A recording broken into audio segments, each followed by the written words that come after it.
Hello, my dear students. Welcome to Taransar classes, and today I am here with a new story. And in fact, the very important questions of that story. The name of the story is "The Ghat of the Only World" by Amitav Ghosh, and it's from the book Snapshot, lesson number 6.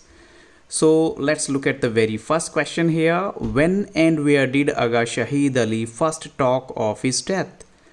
आगा शहीद अली ने कब और कहाँ अपनी death के बारे में सबसे पहले बोला? तो Agha Shahid Ali first spoke to the narrator about his approaching death on 25th April 2001. The narrator telephoned that he was coming to his apartment to pick him up. और नरेटर ने बताया कि वो आ रहा है उसको उसके अपार्टमेंट से लेने के लिए. And they had to go to a friend's house for lunch, जहाँ उनको दोस्त के घर पे जाना था लंच के लिए. Although they had talked a great deal over the last many weeks, Shahid had never touched. In fact उसने जो है कभी भी डेथ के बारे में बात नहीं की. तो देखिए जो है कितनी प्रॉब्लम के बाद भी जो है अपनी प्रॉब्लम को उसने छिपा के रखा. नेक्स्ट क्वेश्चन है, what request did Shahid make to the narrator and what did he say to Shahid? अब देखिए नरेटर से शाहिद ने क्या रिक्वेस्ट की, तो उसके बाद क्या जवाब मिला उसको. The narrator try to console Shahid that he would be fine again. Narrator कहता है कि तुम ठीक हो जाओगे.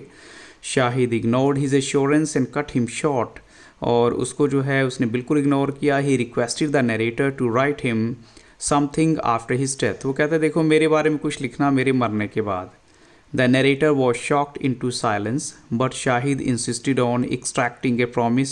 वो कहते नहीं तुम ऐसा ज़रूर करना. The narrator finally promised to write something after his death. वो कहता है चलो ठीक है मैं तुम्हारी डेथ के बारे में ज़रूर लिखूँगा. क्वेश्चन नंबर 3 है, What common interest did the narrator share with Shahid Ali?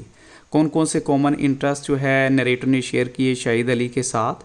सो पहला है love for poetry and literature bound the narrator with Shahid. His work the country without A post office, जो उसका एक वो था वर्क हम कह सकते हैं country post office, made a deep impression on the narrator. They had common friends in Delhi as well as America. Love for rogan josh, ये जो है कुछ एक और बातें हैं जिनमें सिमिलैरिटी थी इनमें. रोशन आरा बेगम और Kishore Kumar further cemented their friendship, and both of them were fond of Bombay films and had a mutual indifference to cricket. और क्रिकेट को लेकर दोनों को ही जो है इंटरेस्ट नहीं था. शाहिद ग्रेगेरियसनेस हैड नो लिमिट इलूसिडेट, यानी हम कह सकते हैं कि वो किस तरह का कैरेक्टर है उनका. तो बड़े सोशल हैं. There was never any evening when there wasn't any party in his living room.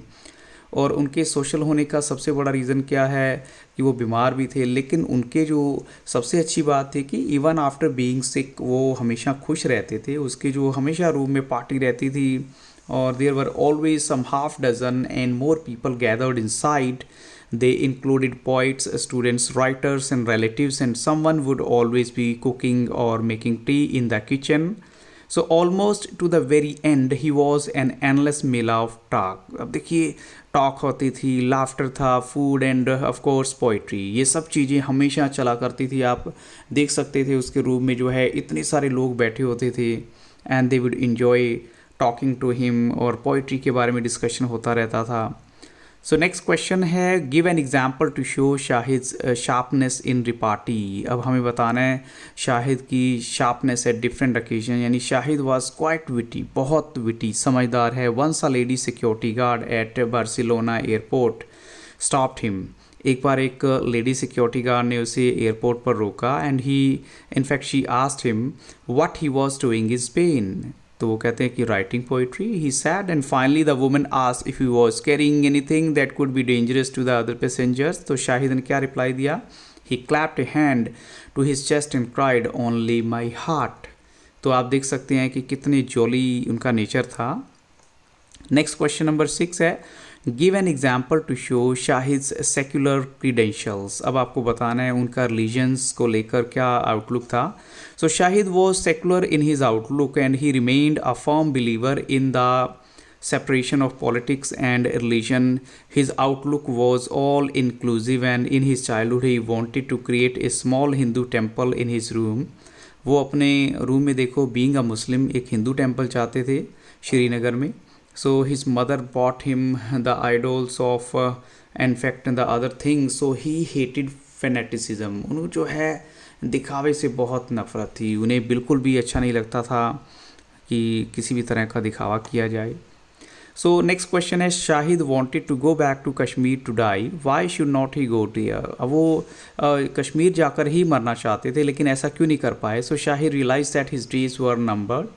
He declared that he would go back Kashmir to die, but because of logistical and other reasons, he changed his mind. He was content to be laid to rest in Northampton in the USA. फिर कहते चलो ठीक है, अगर भगवान को यही मंजूर है तो कोई बात नहीं, यूएसए में भी जो है मुझे मरना मंजूर होगा. सो नेक्स्ट क्वेश्चन है, what do learn of the Indian diaspora from the lesson.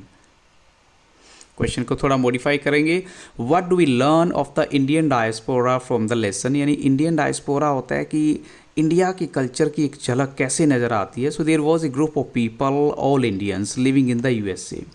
शाहिस room was the meeting point of the Indian diaspora. India के लोगों का मिलने का एक स्थान था, यानी पोइट्स हैं, स्टूडेंट्स हैं, फ्रेंड्स हैं और even relatives. They use to assemble there. They talked of Begum Akhtar, Roshan Ara Begum, old Bombay films and Rogan Josh, and there were always an endless mela of talk, laughter, food and of course poetry there. So next question है, Shahi's gregariousness had no limit says the narrator, justify the statement. ये already एक question हम कर चुके हैं. सो हम इसको थोड़ा सा अगर लार्ज करके लिखना होगा तो कैसे लिखेंगे. शाहिद की ग्रेगेरियसनेस की कोई लिमिट नहीं है, बहुत सोशल मैन है. कोई ऐसी इवनिंग नहीं थी जब पार्टी ना होती उनके लिविंग रूम में और लोगों से मिलना अच्छा लगता था. He love the spirit of festivity, और ऐसी एक्टिविटीज़ जो हैं हमेशा उसे बिजी रखती थी. And he didn't have time to be depressed. और उसका अपार्टमेंट जो है एक स्पेशियस था, एयरी था. Always there would be some half dozen or more people gathered inside and they included students, writers, relatives and of course poets. तो someone जो है हम कह सकते हैं आता और वहाँ कुकिंग भी बनाने, यानी चाय भी बना लेते थे. So almost two the very end of his life he was the centre of A perpetual carnival. और कहते हैं ना, कार्निवल एक मेले की फॉर्म ही होती है. His place presented an endless Mela of talk, laughter, food and of course poetry. So Shahid was famous for his skill in the kitchen, and he would spend days over the planning and preparation of a dinner party, and Shahid would tolerate no deviation from traditional method of cooking and recipes. तो उसके बाद he didn't like shortcuts. He had a special passion for Kashmiri food in the Pandit style. He felt pained as all the Pandits had vanished. तो ये सब बातें जो हैं जो वहाँ से निकल चुके थे उनके लिए भी अच्छी नहीं लगती, और वो बता सकता था स्मेल से कि कौन सा फूड है. और अगर हम स्टोरी के बारे में बात करें तो बहुत ही अच्छी जो है ये उसमें एक स्टोरी है. ये क्वेश्चंस आपको जो हैं बच्चों हेल्पफुल होने वाले हैं आपके चैप्टर के लिए. So thank you really very much for watching तरह sir classes and have a nice day.